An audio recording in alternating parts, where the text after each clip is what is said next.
Hey, what's going on, everyone? This is Coach Eric Haber, or Coach, or Eric, or Haber, or whatever you want to call me.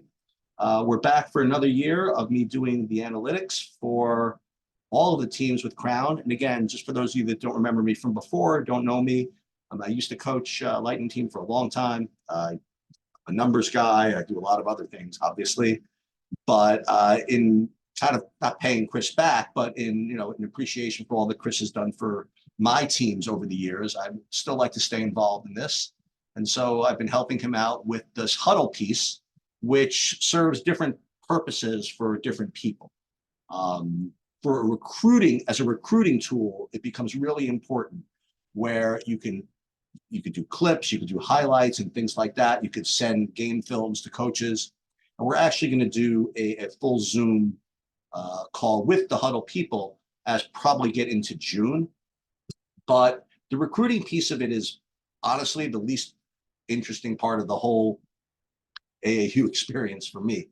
I really enjoy the basketball part, and I enjoy the analytics of the basketball part, and I really focus in on the numbers to help players get better, to help coaches get better, and to objectively analyze how teams are doing. And I really embraced it when I coached, and I've been trying to help Chris and Mike and whoever else is around kind of learn the correct way to play analytics-based basketball. And so I don't really focus too much on wins and losses, although, yeah, we'll do some of that. We really want to focus in on some key numbers and highlight what you guys need to do, both as a team and individually. And that's kind of fun to do as well.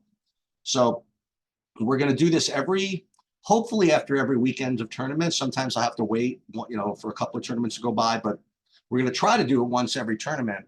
And here, another one thing I will throw out to you guys. If any of the parents want to do their own filming, I'd be more than happy to upload that into the huddle system if you don't like the Baller TV stuff.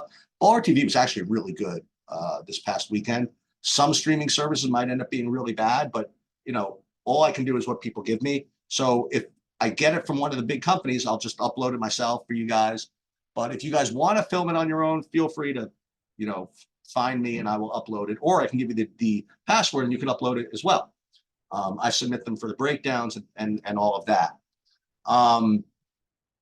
Okay, so let's just get started. And it's gonna seem weird that we're gonna have statistics after just one game, or actually three games, but you'd be surprised how quickly these things pile up. And within like a couple of weeks, you're gonna have kind of a sample size. But there are certain target scores that I want you guys to be trying to focus on as a team and also as individuals. So let's go over what those are.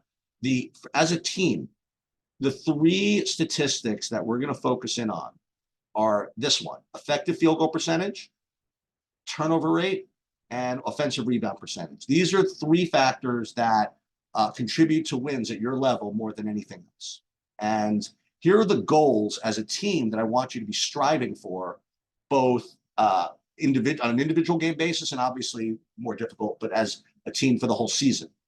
And the numbers I'm coming up with, these are numbers that, based on my experience and my analytics, this is what you're going to need to compete at the highest level for the tournaments that I know Chris wants you to win. You know what I mean? Like these are the numbers you're going to have to perform at to be competitive for the wins in these tournaments. And we're going to get into that. But so first of all, effective field goal percentage for you guys at your grade and your level, you want to be shooting for an effective field goal percentage of, as a team, of 55%. TO, turnover rate. And again, effective field goal percentage is not the same as actual field goal percentage, because effective field goal percentage credits you for having taken threes and making them, because they're worth 1.5 times as much, and we'll get to that later. Turnover rate, we want this to be under 20 at the worst. We'd love it to be under 15%, but under 20 is our goal. And offensive rebound percentage, we would like this over 30. That means of the offensive rebounds that are there for you to possibly get, if you can get 30% of those, that's excellent. So these are the three things as a team that we're going to be looking for. As players, and we'll get to that individually, we're really, again, trying to hope for an effective field goal percentage individually of about 55%, if you can do it. Anyway, So let's just get started game by game. We're going to start with this boys to men game, which you guys won by a lot. You guys won by 20, and the stats bear it out. So we'll take a look. Effective field goal percentage, 62%. That's amazing. Turnover rate, 6.8%. That's elite. And offensive rebound percentage is a little light. And because of the way the team is structured, I think that this is going to be the issue, if there is one, that you might end up having to overcome. You don't have that much size on the team. You have one or two big kids, but that's about it. So if this does not get to 30, it's going to be because of that. And that could be the issue, but we'll get there. But this is obviously, this is like an incredible performance, and there's no, and as a result, you scored 90 points and you won easily. The next thing we look at is the shot chart. And this is a really, really big deal. Okay. And this is what I focus on. Now, if I can get to the practices and give you the speech in person, I will. But this is the key to effective offensive basketball, for those of you that forgot. Okay. There are only two types of shots that I want you guys taking from an analytical perspective. Those are layups and open threes. Okay. This is all they take in the NBA. This is all that the top teams take in college. Watch UConn play. Okay. You either get to the rim or you shoot from out here. Okay. Any of these mid-range shots, and even here, I consider bad twos, and they should be eliminated from your portfolio. And it's not even like open for debate. I mean, I had a conversation with one of the coaches. They're like, well, you don't like the mid-range shots? Like, I disagree. It's not even a question of disagreeing. That's like disagreeing with me that 2 + 2 is 4. Okay.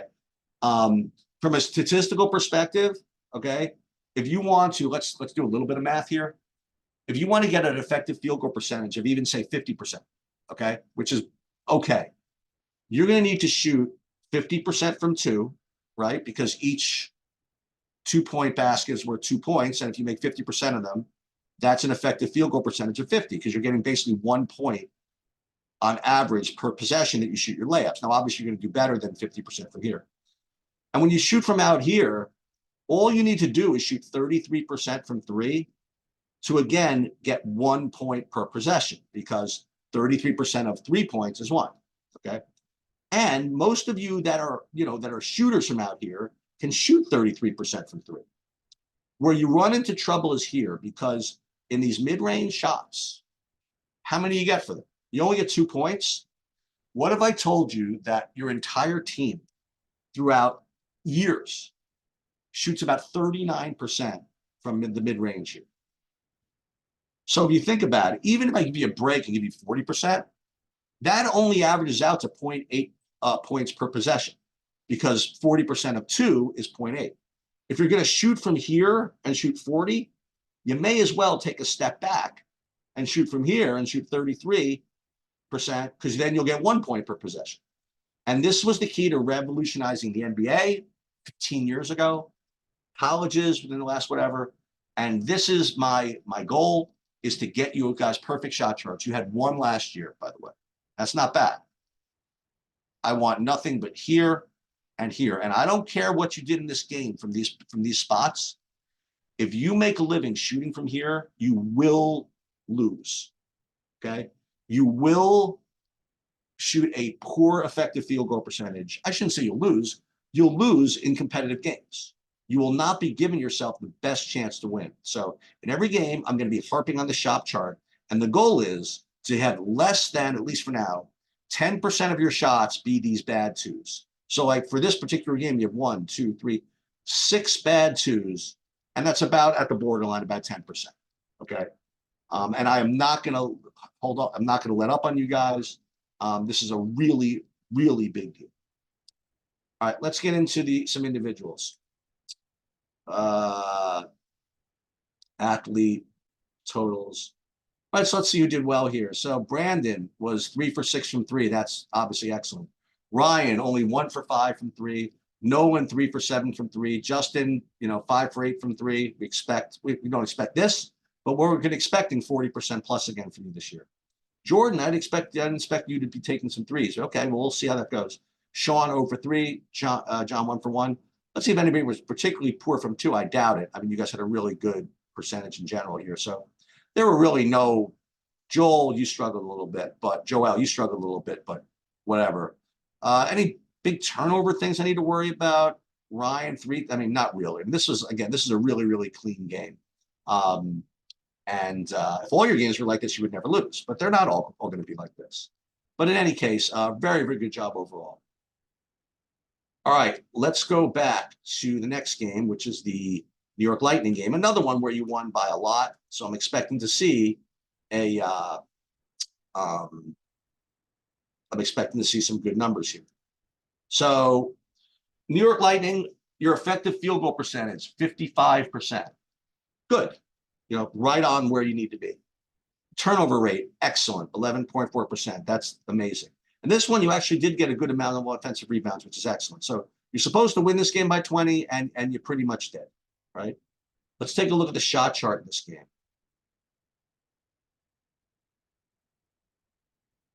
And no surprise, right? Very good effective field goal percentage. And check out how many bad twos. Not many, only 4. So this is excellent. Excellent, excellent work. At the rim and open and threes. Excellent, excellent, excellent job. All right, let's take a look at the stats from this game. By athlete. See how we did. Justin, 3 for 9 from 3. Hey, Spins, 3 for 4, not bad. Brandon struggled, 1 for 7 from 3. Nolan, 1 for 4. Jordan, again, shot 2 from 3. Ryan, again, kind of struggled, 1 for 4. Not, not the end of the world, though. And then from 2, no real big outliers here. Everybody did really nicely. As far as turnovers, really, again, very, very clean game. Absolutely no complaints, really, whatsoever, from a statistical perspective. I don't know how you guys ran your stuff, but analytically, you guys did just great. All right, let's go on to the last game, which was this was much closer than it had to be at the end. I mean, they pressed you and you kind of, well, I shouldn't say you guys turned it over a lot. They actually got really hot at the end. I actually watched the last several minutes of that and replay. So it's not as if you tried to give that game away. That other team really just started to make some stuff at the end. But let's take a look. Overall in this game, okay, so this is why it wasn't as close as it needed. It was too close. Your effective field goal percentage is only 50%. Okay, we'd like it to be 55, and if not, you're really, you're walking the tightrope here.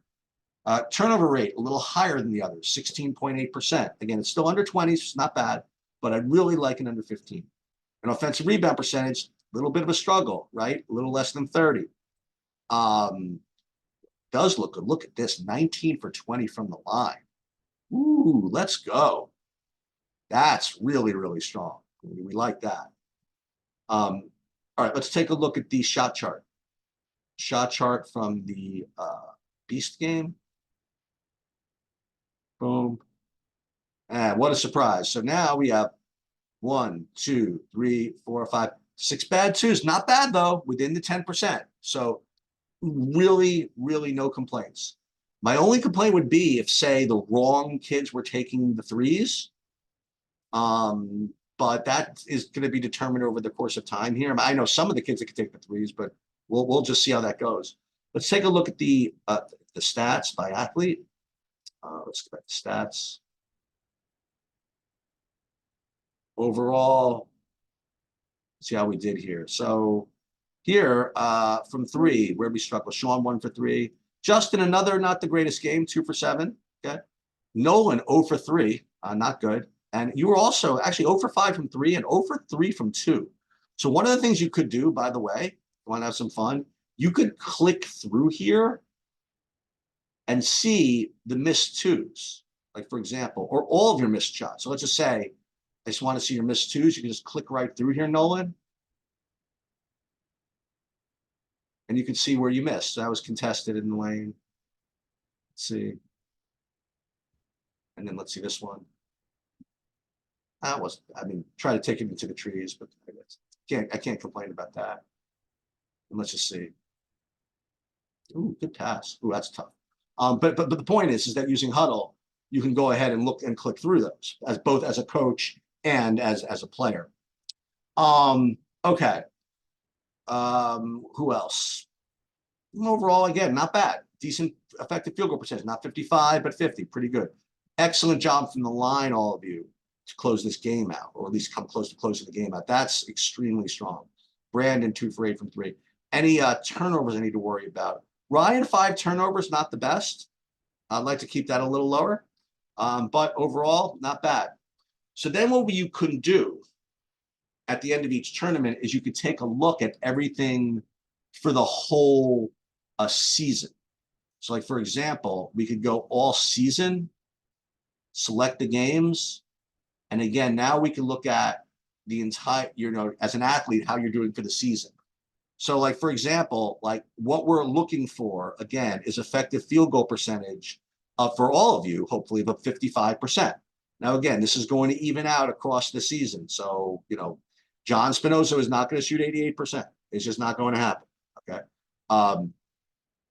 As from an individual perspective, what you want to be able to do is shoot at least 60% from 2 or 40% from 3. I mean, if you want to make, that 55% effective field goal percentage. So again, and we'll keep track of this. Brandon right now, 28% from 3, not good, but we're going to have more samples. Justin, 41%. Again, we got to get more samples in though. Ryan, I expect this to get better, but even 35% is not the end of the world, but I'd like it at 40. Nolan, I remember this from when you played not last year, the year before, okay? It has to get better. I did see your shot getting a little bit better in practice, so maybe this will continue to improve. And then you could look at the entire team. So the entire team through 3 games, 55%. Excellent job. The other thing you could do is look at your overall shot chart for the season, right? And as you'll see, you'll have, and you would count up all of these mid-range shots, and so far I know that we are having a very good percentage of shots that we're taking being good shots. So overall, you're off to a really, really nice start. And listen, you were already at the end of last year trending very, very well with this stuff. You can go back to my videos at the end of last season where I talk about this. So you can continue to embrace the things that I talk about, which is happening either by accident, right, or on purpose. I think you guys, I mean, listen, I can't speak to competition really, but you're going to put yourself in a position to win some stuff. Let's just put it that way. And, it'll be fun to watch. Again, I'm not going to be able to get to that many tournaments, if any, maybe just the one in Pittsburgh, but I'll be watching from here. Let's put it that way. And I'll hope to come to as many practices as I can. All right, that's it. Welcome back and good luck, everybody.